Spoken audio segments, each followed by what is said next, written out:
high. Mortgages are often the first thing people rush to pay off, but that might not be the best idea if the interest rate is low. If the loan is cheap, it may be smarter to invest instead because the returns can outweigh the cost of the debt. Paying off high-interest debt is essentially the same as earning that interest rate risk-free. Use this as a reset, and once you're free of high-interest debt, promise yourself not to fall back into the cycle. Dramatic upbeat music. When you suddenly get rich, the people closest to you often feel entitled to a share because they think you didn't earn it. They'll ask for loans they don't plan to pay back or pitch brilliant business ideas that need your money. The fastest way to lose friends and family is to lend them money. Don't do it. They may resent you a bit, but they'll get over it, and that's better than a messy fallout. If you genuinely want to help someone, give them the money with no expectation of repayment, but on one condition: they never ask again. This prevents you from becoming their personal safety net and teaches them to be responsible. It may sound harsh, but it actually protects relationships.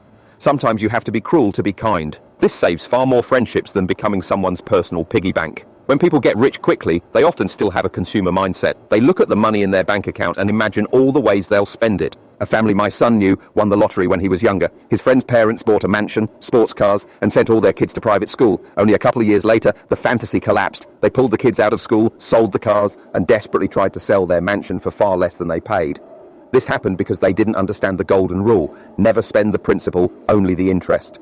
Your goal should be growing a money tree that produces income, not chopping it down for quick cash. Work out how much income you need per year to live the life you want, then multiply it by a factor that gives you a safe withdrawal rate. That tells you how much you need invested so you can live off the returns without touching the core amount.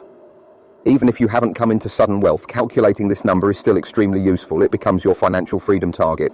Smooth upbeat music. Most people ask, where do I find returns like that? My bank gives me almost nothing. You won't get meaningful returns from a regular account. You need an investing account. If you had a large sum, like the earlier example, you'd want to split it between stocks, bonds, real estate, crypto, and a high-yield savings account, depending on your risk tolerance and goals. This creates a blend of growth, stability, and income. Remember, this isn't financial advice, just an example of how someone might diversify.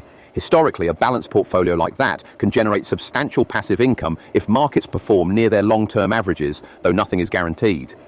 If you want to start building an investment portfolio, just begin now. You'll thank yourself later. If you were paying attention earlier, you'll notice that a portion of the example, money wasn't allocated. That's because you should spend that amount on whatever you want, your fun money. I went through this phase and realized that wealth isn't about fancy cars or massive houses. It's about freedom, never having to do things you don't want to do. Real wealth is waking up and deciding how to spend your day. Don't be like the lottery winners who blow everything chasing possessions instead of freedom. The rich who stay rich are the ones who buy back their time. Once you're secure, think beyond yourself and focus on building a legacy.